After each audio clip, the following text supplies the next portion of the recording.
નમસ્કાર,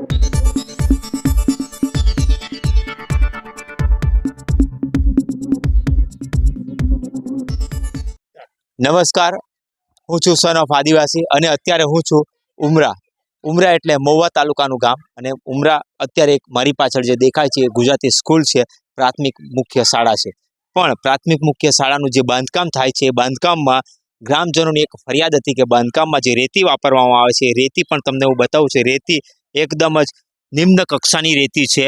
એ ફક્ત અને ફક્ત રેતીના નામ ઉપર લોકોને ઉલ્લુ બનાવવાનું અને ભ્રષ્ટાચાર આચરવાનું એક મુખ્ય કામ હોય ને તો આ રેતી દ્વારા થાય છે. અને રેતી એકદમ નિમ્ન કક્ષાની વાપરી કે જેને તમે કોઈ ક્વોલિટી વર્ક નહીં કહી શકો અને આટલું મોટું તાપદાન બાંધી દેવામાં આવ્યું છે. અને લોકોએ જ્યારે રેતી વિશે ફરિયાદ કરી તે કોન્ટ્રાક્ટરે બીજી નવી રેતી પણ નાખી છે, પણ જ્યારે મકાન બની જવા પામ્યું છે મકાનમાં સંપૂર્ણપણે આવી જ ચોગુવાળી રેતી વાપરી છે, જે મંટોળા રહિત રેતી છે. તો એ મકાન કેટલું ટકશે, ક્યાં સુધી ટકશે, જ્યાં આવા બાળકો અભ્યાસ કરે છે, અહીંયા રમતા ભૂલકાઓ અભ્યાસ કરે છે અને બાળકો અભ્યાસ કરતા જ્યારે આ વિસ્તારમાં વારે ઘડીએ અમુક આંચકા સુધીના ભૂકંપો આવતા હોય છે, ત્યારે આવા મકાન કેટલા યોગ્ય એ પણ એક મોટો પ્રશ્ન છે. અને જ્યારે આપણા આદિવાસી વિસ્તારમાં જ્યારે ભણતરનો પાયો જ જો કાચો હશે, ભણતરનું મકાન જ જો નબળું હશે તો વિદ્યાર્થીઓ ભણશે કઈ રીતે?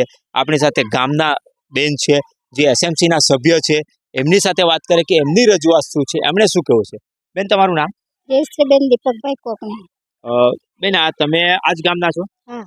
તો આ રેતી માટે તમે શું કહેશો? રેતી જરાક ધૂળવાળી છે, ચગાવાળી છે, એ બદલવા પડે. તમે કોન્ટ્રાક્ટરને કોઈને રજૂઆત કરી અત્યાર સુધી? રજૂઆત કરી જ ને, પેલા કનુભાઈ ને કીધું જ ને, સિમેન્ટ લઈ જતા હતા ત્યારે પણ અમે કીધું. હા, તો તમારી કોઈ વાત માન્યમાં નહીં લે? નહીં લે અમારી કોઈ વાત. કનુભાઈ કોણ છે? એ કોન્ટ્રાક્ટર છે? ખબર નહીં કામ જ કરાવે કે શું કરાવે તે.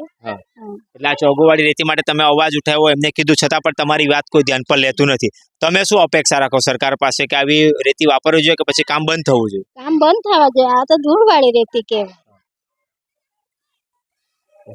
જયશ્રીબેને કીધું કે આ ચોગાવાળી રેતી છે, એટલે કે મંટોળા રહિત રેતી છે, જેના લીધે એમને આ સ્કૂલનું કામ નથી ગમતું. એમણે ઘણી વખત રજૂઆત કરી છતાં પણ રજૂઆત એમને ધ્યાને લેવામાં નથી આવી. અને તમે અહીંયા એક તમને હું બતાવું છું કે તમે જોઈ શકો છો કે મેં આગળ પણ ઘણા ન્યૂઝમાં કીધું છે કે જ્યારે અધિકારીઓ પોતાના મકાન બનાવતા હોય છે ત્યારે મોટી અને નામચીન સિમેન્ટ વાપરવાનો આગ્રહ રાખતા હોય છે, પણ જ્યારે લોકહિતનું કામ હોય છે, શાળાઓ બનતી હોય છે કે પછી બીજા મકાનોને પોતાનું મકાન બનાવે છે, પણ જ્યારે આ મકાનની વાત છે, રેતીની વાત છે, તો એ રેતી માટે નાયબ મામલતદાર છે, મામલતદાર શ્રી છે, ટીડીઓ સાહેબ છે, શિક્ષણના અધિકારીઓ છે, એમણે તાત્કાલિક વિઝિટ કરી અને આ મકાનમાં કઈ ભ્રષ્ટાચાર થયું છે એના માટે તાત્કાલિક પગલાં ભરવા જોઈએ. કારણ કે ગ્રામજનોનો ઉગ્ર વિરોધ છે અને એમનો વિરોધ જાયઝ છે, કારણ કે એમના બાળકો આ સ્કૂલમાં ભણે છે અને એના લીધે એ આવું કામ અને આવું મકાનનું કામ કોઈ પણ અંશે ચલાવી લેવાય એવું નથી.